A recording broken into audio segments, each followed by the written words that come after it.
Beed online ज्ञानभूमीमध्ये आपलं सर्वांचं स्वागत। मी ज्ञानोबा वायबसे। संत मुक्ताईची पालखी बीड शहरामध्ये आज दाखल झाली आहे। बीडकरांनी मोठ्या आनंदात उत्साहामध्ये मुक्ताईच्या पालखीचं स्वागत केलंय। ढोल ताशांच्या गजरामध्ये रस्त्यावर रांगोळी काढत फटाक्यांची आतिषबाजी करत या पालखीचं बीड शहरामध्ये आगमन झालंय।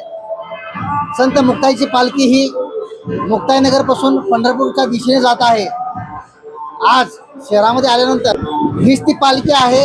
आज बीड शहरातील मुख्य बाजारपेठेतून ती आता बीड शहरामध्ये मुक्कामी असणार आहे। मात्र आज बीड शहरातील जी काही सुभाष रोड आहे, हा रोड आजपासून मुक्ताईनगर म्हणून या ठिकाणी ओळखला जाणार आहे।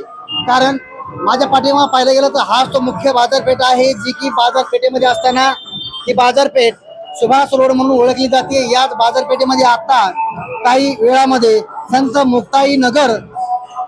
संत मुक्ताईचा हा मार्ग पालखी मार्ग म्हणून या ठिकाणी नक्कीच भविष्यामध्ये हा मार्ग ओळखला जाणार आहे।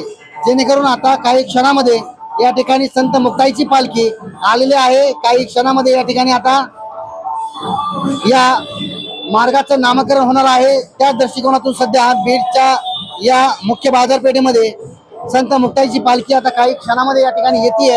आल्यानंतर हाच मुख्य असणारा सुभाष रोड आता संत मुक्ताई मार्ग म्हणून बीडकरांना ओळखला जाणार आहे। त्याच अनुषंगानं संत मुक्ताईची पालखी आता या बीडच्या मार्गावरून मार्गस्थ होताना देखील पाहायला मिळते।